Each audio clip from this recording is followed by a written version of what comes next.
Welcome to City Point 592 podcast. No pads, no filters, just straight cricket gaff.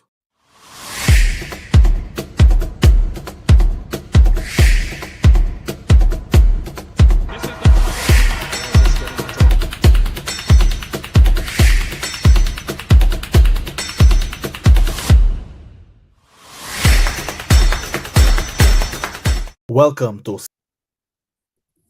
Boom bam! This is it. Episode 3. You already know of Silly Point. We back with another banger. We got the usual suspects on the list. Welcome in, Silly Point, where we talk cricket, no filter, no pads, just straight gaff. Correct. Let's get to Yes, it, yes, boys. yes, yes, yes. By the way, just so y'all know, so they'll give me the reins for this episode, so I handle everything. So everybody just cool out and wait for I tell you what to do. Good. Promotion. Excellent. Let me see you. This get into it. election period stiff cause. Wow. Yeah. So Let's dive in. another episode. What going on for you guys? A bit under the weather. Almost passed out this week, so we gotta do a Thanksgiving this weekend because the cold almost took Catch it. Jesus. Yeah, the Hey, cold Cohen, catch that's it. you trying there? to take me Didn't to even Zion. recognize you with them shades, them, G. Yes, I'm telling you, mate. Hey. Take your time. It might be the It's cap. almost like if the Ray-Ban sponsor this episode, but Yes. you don't Yo, know. we're gonna get to that. We're gonna get to that. That's some Lung Feng Wang Shi. Don't let nobody bluff for you. Yo. Straight out of Region Street. Oh, and you get this man talking to you like that. Don't worry with here, dog. Don't worry with Yeah. dog. So we're back again. We have a few things to discuss, a few points to address, Correct. and a few bones to pick. Mm. So I know Lakram mouth itchy, so tell them what we're talking about today, I want to see Lakram. the Tell them what we're story talking from the about. pork. Let me go. It's been one of those weeks, one of Mm. those weeks. But it's Friday. It's TGIF, you know what I mean? And it's right around that time. Is it up? Yeah, it's right around the time when people get off work, ready to go and cool off on a Friday, and we here to have a bit of gaff with y'all before the big Warriors game today. What you guys think about the performance from the team? I'll go with Sunil first. I mean, why I was first child, first husband, first everything, yeah. So yeah, Guyana took on Trinidad and Leewards in the recent matches for Guyana. And the Guyana Trinidad matches that was drawn, and the Leeward Islands match Guyana lost by 8 wickets. So Leeward Islands got the better of Guyana in that time. And for the Trinidad game, which was before, um, Trinidad and Tobago won the toss and inside Guyana to take four strike. A dismal batting performance, really. 109 all out in 40.3 overs. And an innings where I think batters didn't show enough commitment and the want to be in the middle. But the standout was Adrian Edmeyer, scoring 45 for me, the two with 6 boundaries, and Lomar Citroen, he looked good to be honest. Forced up at one point, I saw it was 11 for 2, and I went eat something. And by the time I come back, it was 6 for 76. So it was a collapse and a half, but Richard Ramdale also chipped in. Bunch of guys just got thrown together for this game. If you look at that game against Trinidad, the running between the wickets was atrocious for one. I think these guys, Hetmai himself probably almost got run out at least 5 times that I remember. But credit to him and his performance, to score almost half of the runs and the temperament that he's shown. And I think just towards the end there, he was starting to figure it out in terms of the maturity factor and really guiding that innings and batting with the tail end. So another experience he can learn from. But I just want to stick a name in here, and it's not a Guyanese name; it's a Trinidadian name. So Daniel Holder, the meet the fast bowler, he took 4 for 15 in this match. I was very impressed with his ability to sort of set the batsman up. He was also the guy that got Hetmeyer out in the end. He bowled an off cutter on middle that gripped and had my almost edged it back to him. Then he set him up with a Yorker that put him on the front foot, and then the follow up ball, short and wide, caught at backward, deep backward point. So just little things like that. And I was just doing some research. He also has some batting pedigree. He scored 106 in the school league, also with 2 6s and 18 fours, batting at number 9. So just another young talent coming up there. We hope to see much more from him. Correct, correct. And you love to see Yeah. these things from these youngsters. Well, not from our team, of course. What I think oftentimes we quick to judge and call out, but we have to, right? Because you guys are the national players, you know, you got selected for a reason because you're good enough, you know. So I think that what needs to be questioned is more so not just the drills and so, but how are the coaches preparing these players mentally, you know, because when I mean, you know that they got the skill, they have the talent and everything that is required, but going into the game on the match day, what's their mindset like? What's their frame of mind, you know, going into the game different and these kind of things. So a bit of 50-50 on the judgment and the criticism because the performance was definitely bad, but I am someone being around local cricket and so I've seen a lot of these guys and you know what they can give. Good days, bad days, rainy days too. Right. So again, I think it just come back to the mindset. I mean, adaptability and all these things play a part, but the mindset going into the game. Yeah, I just want to add to that, it's under 17 level. So I don't want to give them, put a lot of pressure on them to give us good performance out of them because at the end of the day, this rising star tournament is to uncover new talent, and we might not get the performances like we would see at the higher level, but that's why our scouts are looking at these this under 17, under 15 tournament. Yes, you would want some better performances, more consistent performances from some of the guys, but the talent is definitely there, and I just don't want to give them a lot of pressure, put a lot of pressure on them. It's no pressure, Correct. man. This is under So, 17. Yeah. correct. In national cricket, I mean, all right. So I do understand your perspective, right? But when you look at the game and how they getting out, and so you have to, you know, it calls for a bit of constructive criticism, I should say. See, I don't know. I could speak. I've been trying to get something over for the past 3 days. Yeah, so That's why we got yeah, podcasts. We talk yeah, too but much. this is business, Soj. This is business. Yeah. So the Trinidad innings, of course, 184 all out and 60.2 overs with Salim Khan 35 and 80 Ramsaran 30 from he really showed capabilities in playing the longer game. And for me, I think he's one of the players to watch out for, but not shying away from our Guyanese, who I think is there with the considering the preparation and the little time in which the team was put together.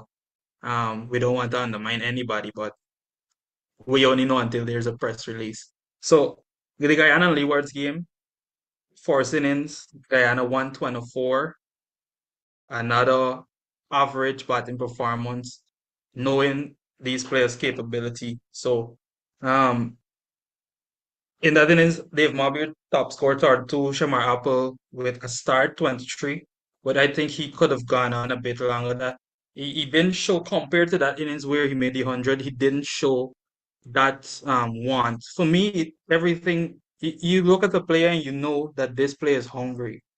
This player wants to score runs. So yeah, let me just go through the scorecard quickly.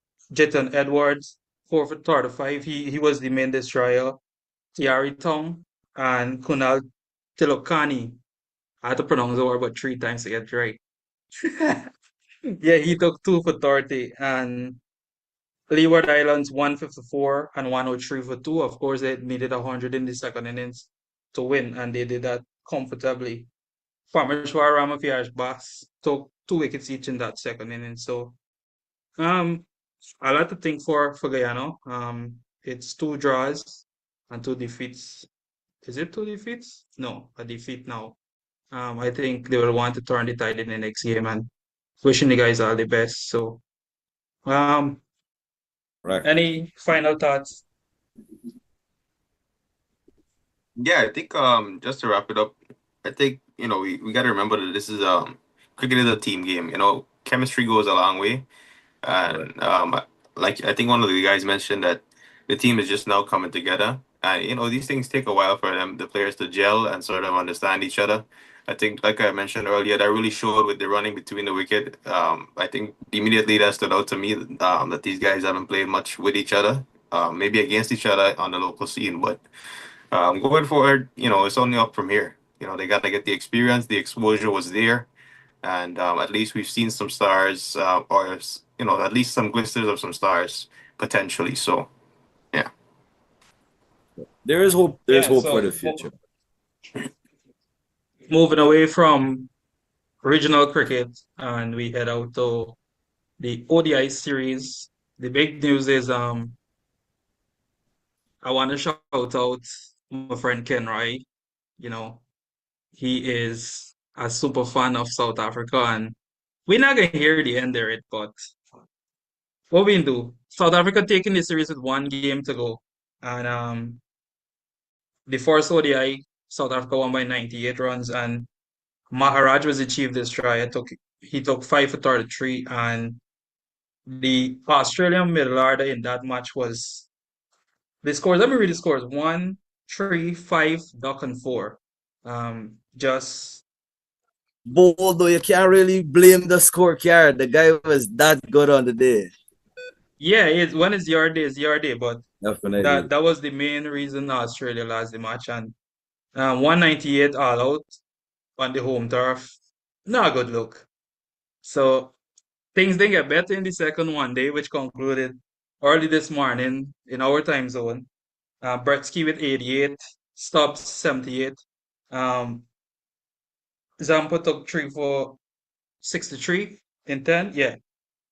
And South Africa made easy work of the Australians again. So, and Giddy taking, is it 5 for 42 in 8.4 overs. So, a lot for the Australians to think about. And even in the test team, they have been looking for that right batting combination. And these combination obviously not working on in terms of consistency. The performances are there, but the consistency is not. And in cricket, we all look for that consistency. So um, I don't know, maybe a constellation win in the next one day, but South Africa will move up a place in the ICC rankings, currently ranking 6th, and Australia ranking 3rd. So they will make some progress up that chart in that front. Um, Love that for South Africa. of course, I don't know if you guys are following the series, but yeah, it yeah, was a for good sure. series. If you're a bowler, Yep. I really like the way Nkidi bowls, stuck to his guns, played to his strength, not giving the batsman too much.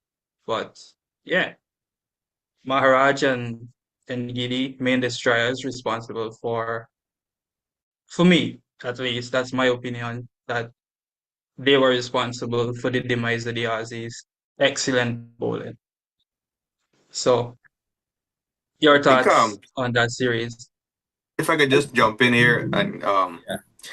just put a spotlight perhaps on the contrast of the middle orders. When you look at the South African middle order with guys like with the uprising of the new superstar perhaps in ODI cricket, breaking records Wild West, Matthew Bretsky, 4 consecutive 50s.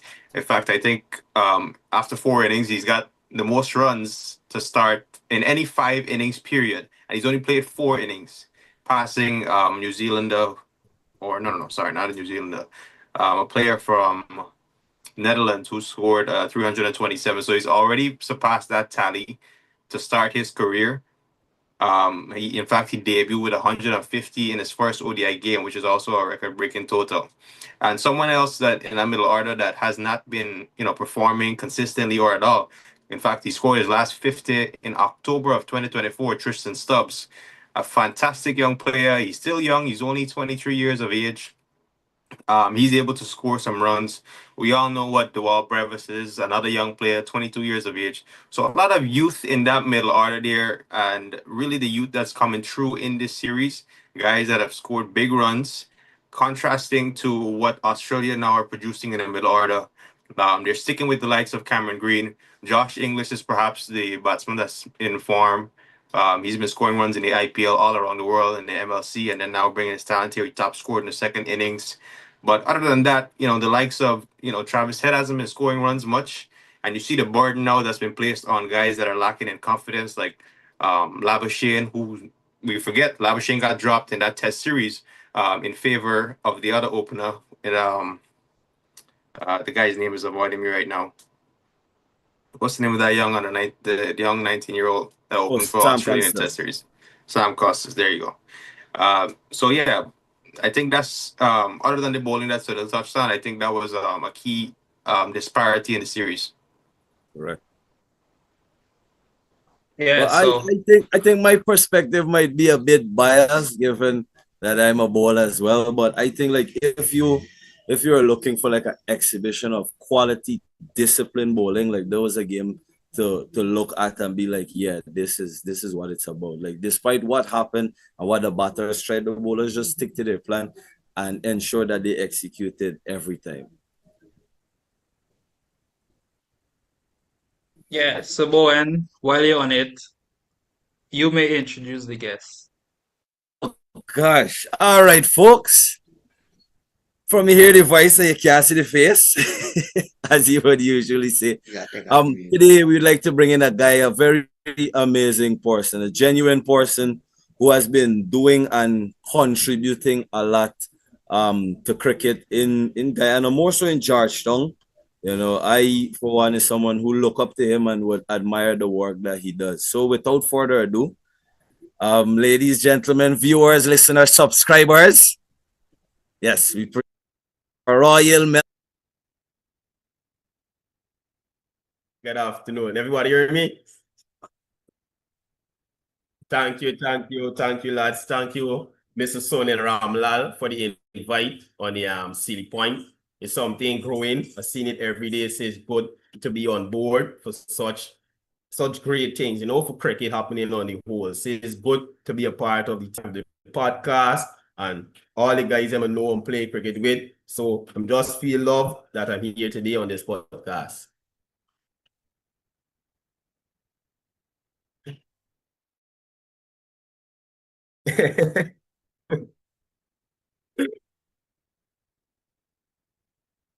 It's okay. I'll leave me on the group chat on this one. It's a They frequency thing, didn't man. tell we Lakram. They played a Yeah, sick trick on us. Is here. Shades will be here. It's Things dark from one the start. one darkness. correct. So let me get into it, sir. The thing behind you. Yeah, go ahead, Royal. 21. I know you guys have been seeing it. Good Friday, you've been seeing it, but this is something new. Because 4 years we did Good Friday, so we bought off Flair on the 21. So I'm coming a lot of experience behind it, and it's something the entertainment itself is bringing out for the youngsters. Because they don't have many cricket for them after I'd probably say under 19. So after discussion with the coaches, them, the Morel, the Martin, Ronald, and so forth, we come together, we say, you know what? We're gonna do a Flair on the 21 T20 tournament. So it's something from not just the coaches, but the entertainment, one moving entertainment on the whole, come together, gather the sponsorships, and it's just something spectacular coming up on the 27th and the 28th of September. Nice. Yeah, Love the so sound of that. One Movement boss, happy to have you here. Thanks for coming on, bro. I was actually there when One Movement started and to see where it has propelled in a matter of a few years. Melville's always been an enthusiastic person to be around, and he has the potential to be one of the premier promoters of sports in general, because I know he doesn't only like cricket, but cricket is his baby. So he will be one of the premier players in organizing cricket in Guyana. So the Flair under 21, the Flair under 21 tournament.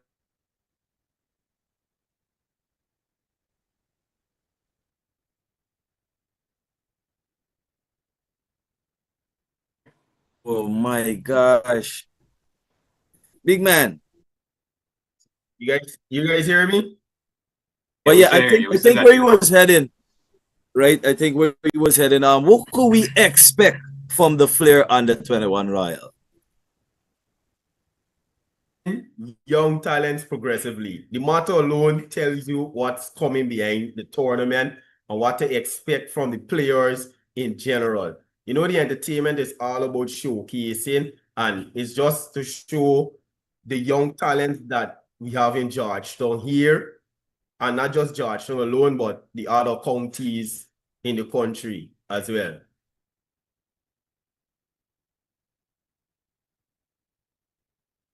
And so, So Melville, without putting too much pressure on these youngsters, you get some names out there that you have the viewers look out for. correct. Here we go. Van Lang, you know, Zainal Ramsamy. Correct. Yeah. In, indeed. Joshua Ballors. Correct. So it's a lot of exciting players. I don't want to say much, but this weekend we're going to announce the captains and the vice captains for the different teams. So it's just for you guys and the viewers to look out and, you know, soak in all the excitement that will be coming behind this tournament. Yeah. Correct. How So much teams involved in this tournament, if I may ask? going. Sorry. Really participated in this tournament, the Blazing Brigade, the Forest Fusion, the Emerald Warriors, and the Bartica East Bank Warriors. Go ahead, Sunil. Go ahead. Nice. Love the You sound could of speak that. now. And this tournament is over the space of 2 years. Go ahead, Sunil. Go ahead, Sunil. My apologies, my good man. Sorry. I forgot what Virat said at the start. Like, Oh, boy, I and get completely slipped me. Yo, so one of the main questions people would ask is how a tournament like this would aid the development of players in the region. Well, in Region 4, but you had the initiative to expand outward. I think it's a good step, but from an organizer's point of view, how does this aid the development of a player? Well, we know T20 on the whole right now, not just in the Caribbean, but in the whole world, is something everybody wants to play. Maybe because of the lucrative contracts players may be getting. But as an organizer, how I would set out my competition or tournament, I would reach out to the Guyana Cricket Board or the GCA for them to sanction the cricket. Because you don't want the players them to be playing under unsanctioned cricket. You would want them to be playing sanctioned. And I would assume that the GCB or the GCA would send out probably selectors to oversee or come and watch at the competition.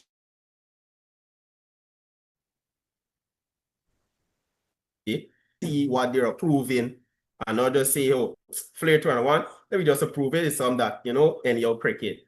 This is not anyhow cricket. This is good players, professional players, some of the best national players going around in the country. And it's just a platform for them to come and showcase what they can really do in this format of the game. Yeah, so that's excellent.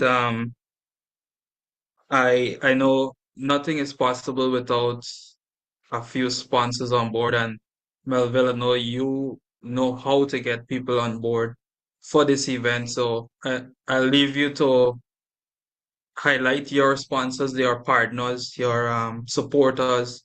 You give a shout out. You thank them for being a part of such a great initiative in our local cricket scene.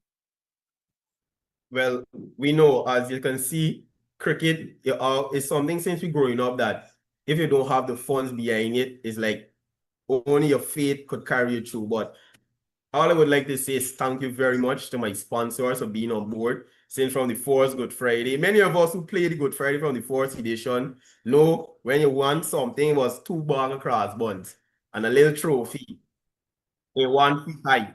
So you see, we move from Good Friday to Flair. I have to thank my sponsors like CRSB Enterprise, Shondell Produce, Vanguard Construct, One Movement Heat Transfer Shop. You know, it's many sponsors, but I would just like to give them my gratitude and thank them for being on board each and every year when we're producing something like this. And to CRSB Enterprise, the owner of CRSB, Orlando Benjamin, he's always there, always calling. You know what? You have any tournament coming up, you have any competition, you want to sponsor something. And today, even so, we got a call from Bushbox Investment, saw our videos and say, hey, we want to be on board for the Flair Under 21. And guess what? We collect a lucrative sponsorship today from them. So it's just a show of gratitude to them. And, you know, we don't want to put their money to waste. That's why we say showcasing young talents progressively by One Movement Entertainment. Anytime you hear One Movement, you know it's professional and only professional. Vision. One. Yeah, Love it. just to not cut anybody, I know we flatter Melville a lot on this show, but I just want to say you're doing a good job. The under 21 thing is something that a lot of us were always looking forward to growing up. Especially those of us that under 19 years have been affected by COVID, and to see you actually got something going and with plans to make it an annual thing, I think it's good and we will put our support behind it. The people then will support it and we got cricket to watch. Good quality cricket. Yeah. So Viraj, you were going to say something just now?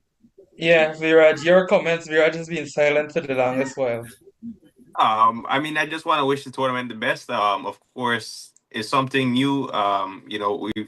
Like Clay Crab said, that's the first thought that came to my mind was that COVID era, and I think there was a couple tournaments that came out when we saw the likes of a under 23 tournament and then now a under 21 tournament. Just something a little more inclusive. You widen the gap, the age range, to allow a little more players to be involved. But shout out to you guys. There's something exciting. Just listening from you, the passion and everything that you've poured into just discussing this. I think as long as you have that same passion in what you're doing, then it will be successful. And we do believe that you guys are going to do big things and do well. So, best of wishes. Congratulations on the start. We'll be here to support you. We'll be here to put this out there. Kid from the entertainment.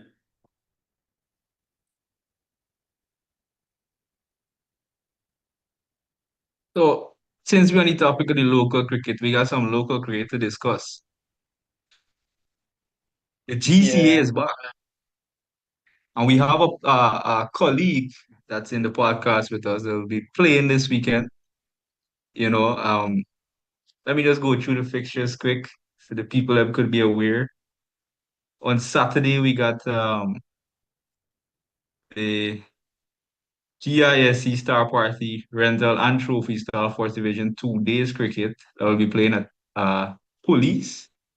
That will be between Police and Everest. My friend, the one and only, will be playing 9:30 a.m. On Saturday, we also got the First Division 50 over the West Indian Inc. Uh, Martino Sports Club will take on GCC at Martino's. And on Sunday, my team, the El Dorado Cricket Club will take on the big boys, GCC, at home. I won't be playing this weekend, I have some commitments, but I'm wishing the guys the best. What's the laugh about? there are two Eldorado No cricketers in comments. here, right? My friend Sunil and myself will be missing that game this weekend on some commitments. But the guys, I believe that we have a underdog team, and it's a team comprised of players that weren't given a lot of opportunities early up front. So they are hungry, and we don't care about the team you bring, bring all the big guns, bring all the LaRues, bring all the Devon Lord, bring the Jack Is Showcase, this guy playing this weekend? bring all the first division player, I'm backing my guys all the way. You guys have my support. Just go out, stick to the basics, express yourself. I just want to touch on something to my friend Brian Bowen that'll be playing Everest this weekend. Once hailed as one of the most promising fast bowler, in the country, coming up under When he was a 19 days and fetus, stuff. It kind of hurts me that I saw. It kind of hurts me to see my friend taking two steps and throwing his hand over and bowling off spin. yeah, It, that's very On, mate. disrespectful to the sport. He shouldn't be bowling at all.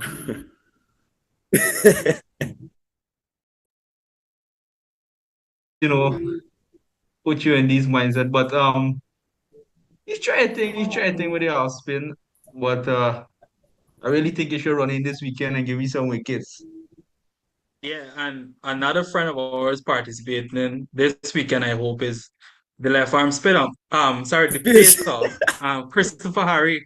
So Christopher. don't tell him I said he's a spinner, right? Yeah, so a lot of local talent on show, and we want to highlight our local boys. And if you're watching this and you're from Barbados or you're from Essequibo, feel free to reach out to us and give us your club score, your team score, and we will shout you out, get you out there. We're all about cricket. We're not only gonna shit talk, but yeah, we all about putting our cricketers out there and ensuring that they get the best publicity. So we got something coming, but we won't release it yet, but we can build up to it. The guys know what I'm talking about, and from this weekend should be the start of a great initiative by us. So enough of the chit chat, the casualties. Let's get down to business, man. The I don't CPL. think I could let Lake Ram slide. Lake Ram is probably the first man I ever seen to announce that he's dropping himself on a live podcast. Oh my Just putting it out gosh. there. Just putting it out there, guys. I don't know. I don't know. I mean, we really living up to this. Never seen no filter before on City Point because this year I never seen this before, my boy. No, you see now this acceptance. You say tell them I realize that this is done. It makes sense. You fight it like me. Man, no, we cricket there. So, Yeah. There is. yeah, no, plus is a 50 over. We don't want a strike rate of 30. Come on, man. Look, Oh Ryan, boy. Ryan, please leave the conversation to the batsman. Yeah.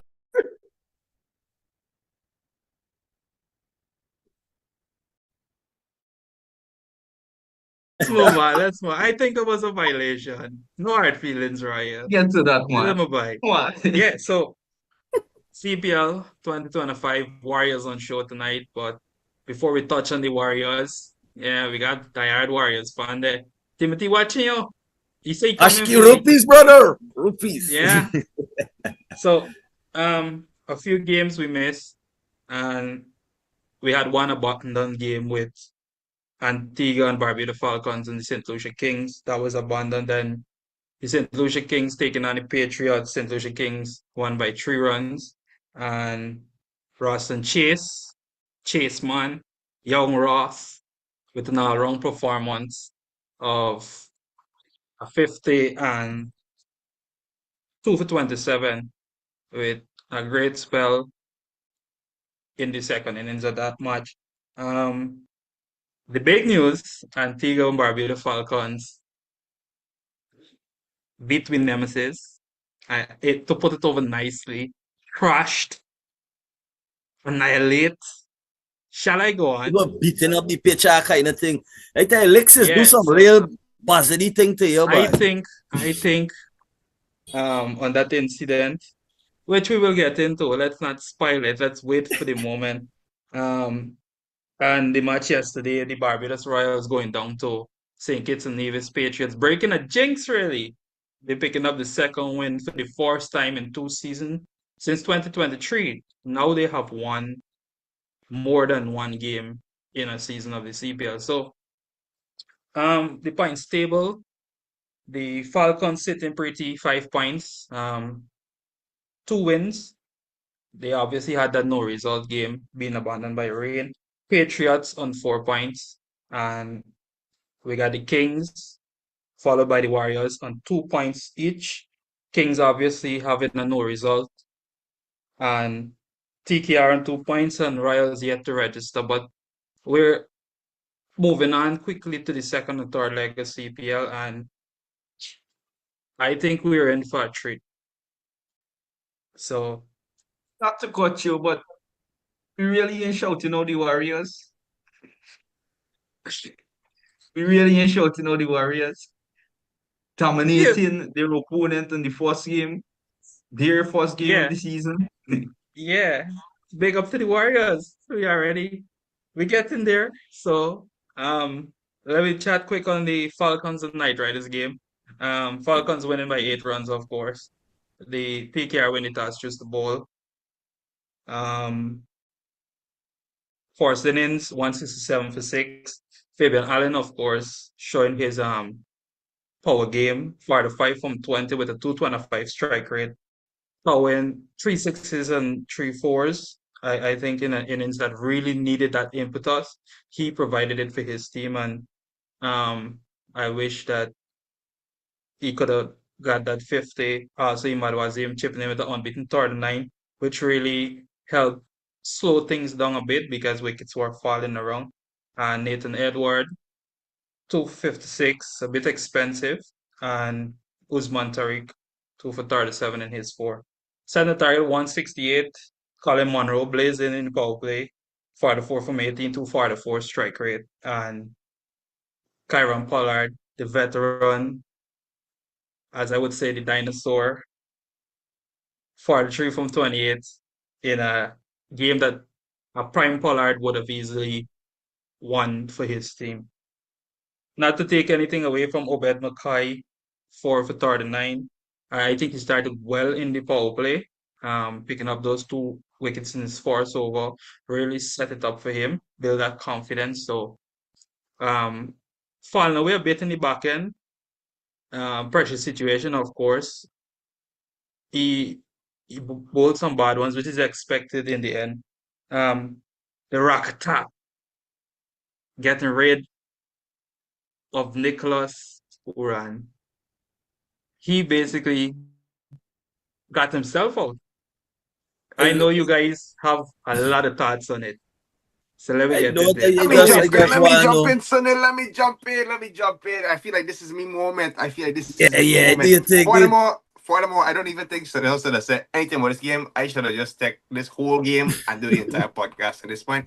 Because I feel like a man was up here at the beginning of the tournament. Who was that guy, boy? Who was Yeah, that guy that who is mentioned the that likes guy? of Obed McCoy coming to the forefront? Who was that guy that mentioned the Falcons being a serious threat this year? Oh, wait, not to mention the Falcons have now beaten the Trinbago Knight Riders 3 times in a row. Is that right? Can we fact check that? That's 3 times in a row, right? So Yeah. this is a matchup that the Somebody build the Falcons man a have. statue, please. Thank you, thank you. That's just a little adulation, a little praise. You know, it goes a far way. But look, like I mentioned in prior episodes, I really like this team. I think the one key change that they made, and this settles the 11, is bringing in the likes of Shamar Springer, replacing Odin Smith, who, let's be fair, is no disrespect to Odin Smith, but he was almost being underutilized in that position that he was playing. So you have someone that comes in and is able to give you a minimum of 2 to 3 overs in the death, in the back end of the innings, and that's where really he earns his money, Shamar Springer. We watched him close that game out against arguably the most experienced T20 finisher, maybe Kieran Pollard. You know, with the amount of games that he's played, yeah, he's a little bit long in the tooth now, but to go to that wide Yorker line and to be able to execute. It was only 13 runs he was defending. It's not like he had a whole lot to play with in that game. Right. So I'm really glad to see this coming together. I want to be able to say I told you guys so at the end of this, because really that's what this is about. It's about bragging rights. Please, by Bragging all rights. means, sir, take your flowers and make some roti with it. Thank you. Thank you. Sada Rotito. Enough a club. No problem. Yeah, yeah. Oh, Did. I love what they did. But Sunil, as the host of this podcast, you cannot have Mr. Bowen wearing an Amazon Warriors tee.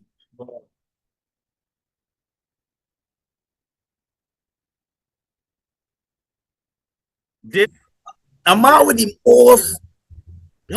like Judas. This man is abusing our players. I have found the blueprint to the Warriors' success. The Warriors end up far different from West Indies. That's like we growing up in the Caribbean. Hold on. What? Pick up What? in there, sir. Yeah. Pick up in there. Let me not get into that West Indies discussion like that. Yeah. You're talking about one of the greatest teams. You're talking about one of the teams that invented what we know today as ODI cricket. We invented what was World Cup ODI cricket. Let's not get into that discussion. But we know he's a fraud, like we friend Timothy. I've The been Warriors shot. supporting Warriors even The before Warriors Warriors was Warriors. The Warrior shot is just a facade. We know though. Deep down, the shot for man every year. hating on the players. But the Warriors definitely has my support this year. Definitely. Why? Mommy, like you interrogating me on this podcast, big boy. You can, I mean, whatever a guy needs, hey, they want support. I got support my own. Nah, Melville, I think it gets salary. True. I believe so. Viraj, come on now. Still on the Knight Riders and Falcons game, what are your thoughts on Nicholas Boran's captaincy? Like, for the West Indies, he had 8 wins out of 23 matches. So that's probably a percentage about 36. That's unfair. West Indies, you can't really say all the captains that have led West Indies in the recent time, they've struggled. I get that, but let Do me we really finish want now. to look Let at me finish Jason now. Holler's record as I am captain not for the looking West at Indies? a Do we really want to holistic look at Jason performance. Holler's record as captain as West Indies? Yeah, but hear me out, right? Let's not try to sling the man up without hearing you out. Nicholas Puran as a batsman during his captaincy for the West Indies, how would you rate it? I don't think captaincy is something he could carry on his shoulder right now. But I mean, I think looking at Nicholas Puran, the batsman for West Indies, and then Nicholas Puran, the batsman of all these franchise cricket, it's almost like two different players, really and truly. When you look at the stats, but it's still cricket. No, I know what you're saying, but I'm saying I don't think for his tenure playing as a West Indies player, he wasn't a captain for that entire tenure, and he still underperformed in the T20 format of the game. In ODIs, he's had success. We've seen him have glimpses of brilliance in those T20 format, but I don't think he's really set the world on fire for West Indies in the T20 format. Not consistently to the point, and really and truly, Nicholas Puran hasn't been that consistent of a player up until maybe a year and a half now. I think too often consistent for West Indies also. It's just all these franchise leagues with the turf road for pitches, So I agree with you. Definitely agree with you. I want to be harsh. So he did captain MI New York in the MLC, and they did win the title. Correct. But look at the team he had, right? Yeah, but as a captain is only judged not on his performance, but the team's performance. And winning that title, and that was not too long after he gave up his position from the West Indies. So I don't know what is the difference. Like I don't see the difference in captain in the West Indies and captain in the Amazon Warriors. No, it's a big There's no difference, difference. buddy. It's What still do Alzari you mean Joseph. it's a big difference? Alzari Joseph. There's one of the difference. We could start there. Yo, I yeah. see. So What was it? Was it last night? I see Alzari Joseph get punched through backward point and cover, and the guy was at least the fielder was at least 10 feet from the ball, and man's was like this. Effort we want to see. Effort. Ain't no way, bro. Ain't no way. If you yeah. 10 feet away from the ball and the ball about to pass, you really want to see a dive in. That's The the guy type of dive. Well, cricket we look to play. you can't reach it, buddy. Come on. We Bruh. all know how hot Alzaris get 1 and 2 time. Um, Going I into think tonight's I think the match, sample size is probably a little too small, so no. we can get down in detail a good afternoon about Puran's performance as a captain in franchise and international cricket. But moving on to tonight's match with the Falcons and the Warriors. Before I reach into that, I want to know at the first leg finishing, I want to know how do you see the top four playing out? Who goes to the playoff? But they see who almost pulled off that miracle chase against St. Lucia. Yeah. I just want to give him his props real quick. A young player coming in the ranks. That was his debut match, and to perform like that, taking on the likes of Shamsi, back boundaries after putting together a partnership with Jason Holder and almost taking his team over the line. We don't want to let that go unseen. Shout out to Navin there. Yeah, so we could technically cram top four for us. Um, the force after the force leg, right? What the positive I've seen is that yes, the Antigua and Barbuda Falcons and St. Kitts and Nevis Patriots, they're on top of the table right now. Yes, they would have played more games than the other teams, but they got some wins, and for two teams that have been terrible for the past 2 seasons, I like what I see from them, and to be able to get some win early up before going on the road, because both of the teams started at home, I think is good for them. But the table will change Yeah. very fast. I see one of those teams remaining in the top four when we get down to the back end. Um, that one team being Antigua. But my top four, at the end, I'd say Antigua, Warriors, Trinidad, Barbados. Tough. Viraj. Yeah, that is tough. That's stiff, in fact. I agree with Lake Ram in the sense that I think if two out of the two teams, St. Kitts and Antigua, I give the nod to the Falcons to make it in the top four. No question, the Warriors are gonna be there. They've been there pretty much every single year. They've been a part of CPL. Um, I don't think Barbados is gonna make it. I just don't have all that faith in that bowling lineup coming down to it. I don't think they're gonna be able to defend the runs that they score. So I'm gonna go with Guyana, the Falcons. St. Lucia is gonna make it there, as well as Trinidad to close out my four. Um,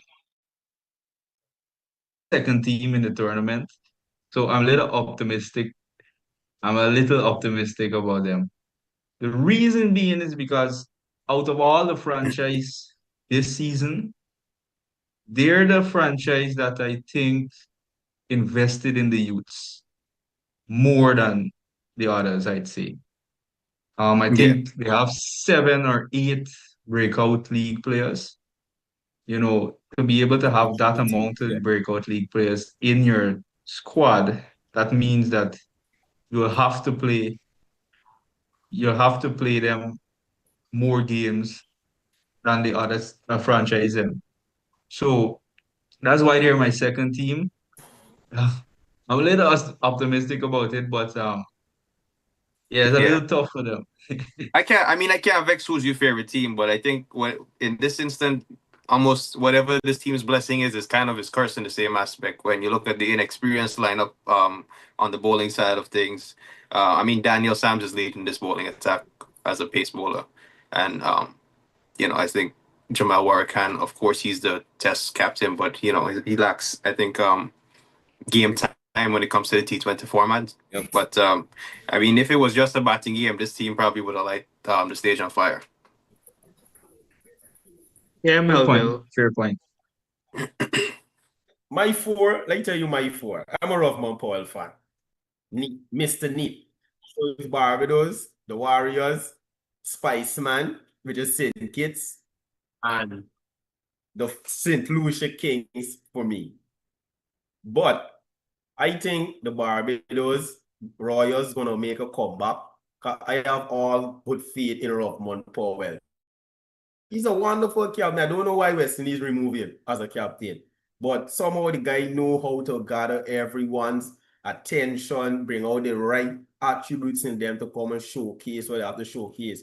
And I think as Lakeram said it, they really invest in a lot of youth, and there's something good. Maybe it's a trick up the sleeve they're doing. You never know. Sometimes they send back a youth and bring an experienced bowler to build up the team. You never know. All these in the game of cricket. But for me, Barbados, Warriors, St. Lucia Kings, and the St. Kitts Patriots for the playoffs. Yeah, boy. Shady. But mine is similar, but I think I'm really believing the Falcons to qualify. Like they look good. They look good, and they've been playing a real great brand of cricket. So the Falcons, along with the Warriors, Trinidad, and I am also backing Barbados to make a comeback. Like they're a good team. They have a good team on paper. And these youngsters, right, are youngsters that have been in the system for a while, just developing. And I think like this could be a real breakout season for a few of them. So backing Barbados to make that comeback. But looking at Falcons as well. For some reason, this Falcon team is standing out to an extent. So that's my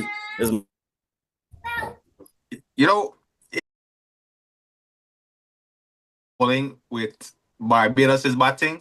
Yeah, I think that team will be raising the trophy. I think they need to have some discussion with some trades and stuff going on there, buddy, because these guys, the Barbados took all the batsmen, and the Falcons have all the bowlers here, buddy. And these guys, I think the weakness for both those teams, like I mentioned, sort of polar opposites. But in a tournament where, especially in the Caribbean, I think you can't look past a bowling unit that the Falcons have. So I just want to put this out there now. If, and this is a big if,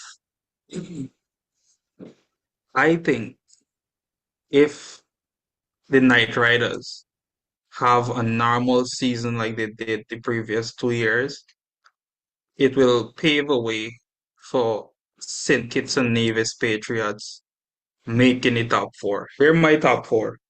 I got the Amazon Warriors, of course. I have St. Lucia Kings, the Royals, and maybe the Patriots. Maybe. This is given. They have 5 matches remaining, right? And there's something about Jason Holder this season that He looks looks like different. he's got something to prove, yeah. But different. I was very happy when they got their second win.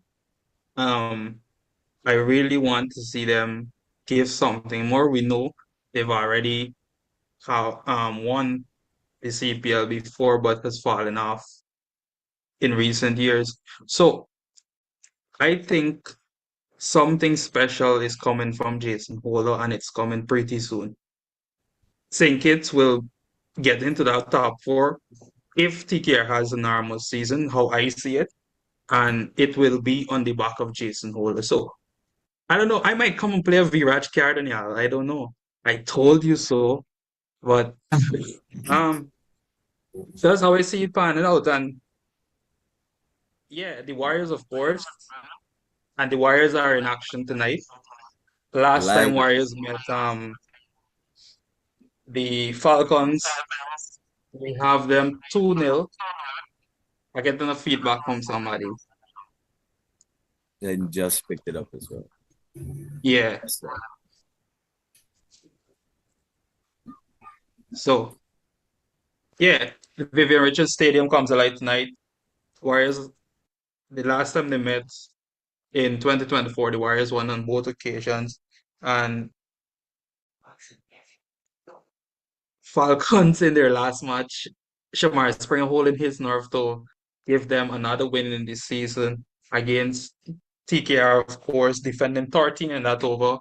And over where before it started and I saw who they handed the ball to, I was like, ugh, I they in the balance. But seeing how he mix his deliveries in that over, especially to Pollard, who's a seasoned veteran, he executed well in using his cutters into the wicket as he's known for, and I think he deserved what he got, the result he got in the end, despite the final delivery going for four.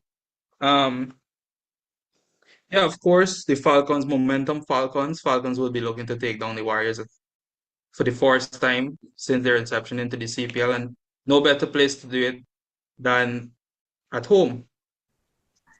If I was them, I would win toss and bat, going on momentum. Give me your thoughts on it.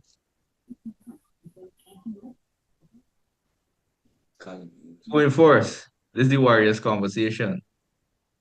I feel like man is here on this podcast today that I can't really take the first jump, and then give him my player as well.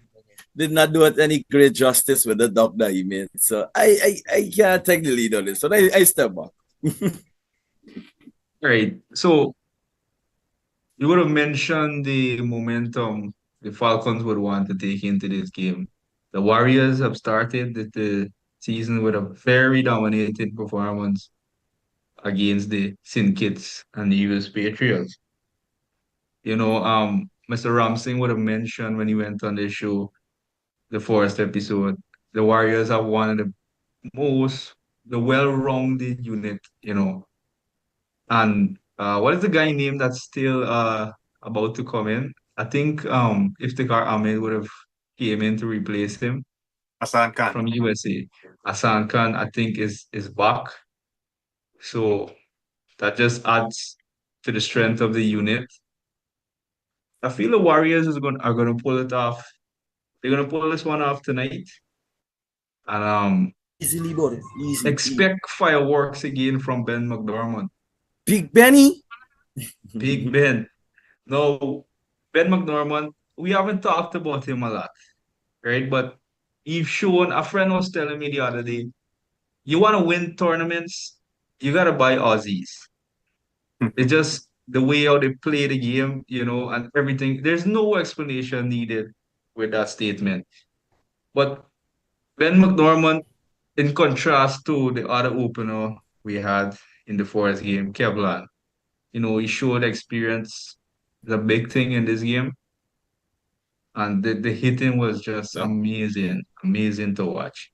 It kind of reminds me, when I'm in the nets against a certain fast bowler that's on this podcast. Jeez. It's Can't be a me. bit similar to it, but let's not We get gonna into do it. this. I got the Warriors to win tonight. Let me hear your thoughts. They got to win. I don't think they have much of a choice. Early days, but counting on them to finish at the top. Yeah. I don't know. I think that's I feel something an serious. sort of an uneasy tone to this episode, man. I don't know. I feel like guys Yeah, just unsure when it comes to this matchup. I very. don't. It's like we want to say something, but like when you're really saying it. So am I gonna be the Nobody man want to to put say? them head on the block. Am I Nobody gonna want be to the put the man to head to say the it? block. Yeah, I think I'm gonna be the man to say it. Say it. Picking the Falcons to get the one up on the Warriors tonight. I can't say it though because I don't put on the jersey. See, I Right, can't we tell know you. you have monies He involved and just that want kind of everything thing. in Boy. rewards. But of course, I'm going off in terms of the matchups. They don't really favor me and my prediction. Moin Ali has done tremendous against his team. He was player of the match the last time, picking up 3 for 9 in his 4 overs, also 42 destructive runs. Godakesh Moti has had performances as well as Shai Hope, Romario Shepard. So all the familiar names that we had, and of course, Shimron Hetmaya has dominated this opponent in the past as well. There's no victories for the Falcons, but however, I think this is a new unit this year. Um, to touch on what Sunil said, I think if they're going to win this game, they're going to have to bat first. They're going to have to put some runs on the board and restrict the Warriors with that bowling lineup that I've talked about since the beginning of this season. Um, Somewhat of a restrictive anaconda like lineup in that sense, where they can squeeze you in the middle order and then rely upon your death over specialists like Shamar Springer and Obed McCoy to finish things off at the end. I wasn't surprised with Springer's performance against Pollard. To be fair, I've seen him play last year. I've seen him play it in the GSL. This is something that, like I said, this is how he makes his money. Um, Executing those wide Yorker lines and slow balls into the wicket. But the weakness of this team is getting runs on the board. Um, we know that anything in excess of 170 is going to be extremely challenging. So if they can get even close to that, I think it'll really test the Warriors batsmen. We've seen you know, not to put anybody under the bus here, but I told you don't hedge your bets on the likes of Shimron Hetmaya. A very irresponsible shot in the last innings, and if you can get a few shots like that, and if you can get the top three going, then I think we'll be in for a good game. So I'm going with the Falcons on this one. Yeah, I don't see either sides changing their 11. I of course I'll go the Warriors, but um, how I see them taking down the Falcons is putting that score on the board, of course, and the top part is very inexperienced with the exception of Raheem Cornwall. But we don't know what we'll get from the Rock on the day. So putting pressure on the top, I'll back Pretorius to get early wickets as he does, and then Moti and Tahir to tie down the middle, and we'll probably spring in a few overs from Moin Ali. So in terms of matchups, I think he'll be good to Fabian Allen and Imad Wazim, which were the top performers in the previous game. So I really like the chances the Amazon Warriors have in this match, and yeah, Warriors all the way. Warrior Nation will see another victory tonight, and I know many other people feel that way. So I'll take your predictions Alhamdulillah. and we go prepare for the game. Yeah, no, I'm just watching outside to see if any muzzle tough or anything gonna be thrown at this house. Quick question though for you guys. Are we playing Kevlan tonight? I know Sunil said we're not changing the 11, Yeah, but he's gotta play. He's gotta play. are we giving Kevlan the He run? has to play. He has to play. Absolutely. Yeah. We just get back Melville. Melville give us his thoughts. How you see tonight match going?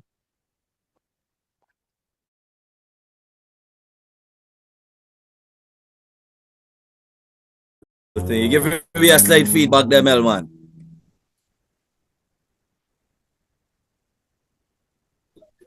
Is we there in Sapphire? Mm. All right, well, let's wrap up. Yeah, let's see how the game goes. So how we I don't have anything how we much. calling the final results tonight? How we calling the final results? Final predictions? Oh, you want to do a round table? All right. Yeah. Warriors. Warriors win by how Warriors. much? 8? Yeah. Going with the Falcons, boys. The Falcons. A board whisper me is telling me the Falcons, you know. You know it's a hard days, but no. All right. Let me go around the table. For me, I think we chasing and we winning by 5 wickets again. Moving on to Viraj. I think sorry, go for it. No. Go ahead. Go ahead, boy. Go ahead. Go ahead. So, me, you kind of on the same boat, so you speaking for me too, brother. I think I think the only way this goes Falcons' way is they bat first. I'm gonna say they win by 7 runs. 7 runs. You calling a close game, nail biting finish. Yeah. Sit down Sound like and a tuck Super your Bowl. tail between your foot. Mhm. Moving on. Let's hear the prediction so we could come back on it. So now, Yeah, easy victory for the Warriors. They can walk all over though. Those but if the car go 100. Yeah, fellas, thanks for tuning in Yeah. to City Point 592 podcast. It's been great. It's been a nice. It's Boy. getting to people's head now. Remember The the delusion is name, you real. know. Remember, I don't like listen when I speak you watch. I gotta take off my shades, yeah. Yo, That take is out them the, shades, bro. Them shades are too tight on your head. if the Yeah, car so is the man, bro. Say it, thanks for if the tuning car. in. Thanks for tuning in. Thanks for joining us on the episode. Thanks to Melville. Thanks for you guys for being here. Stay good. Let me go watch the game.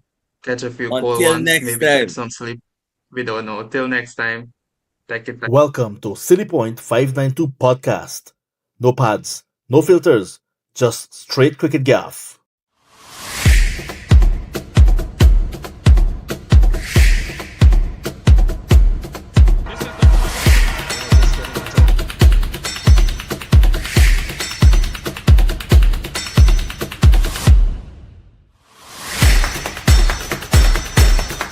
Welcome to City Point 592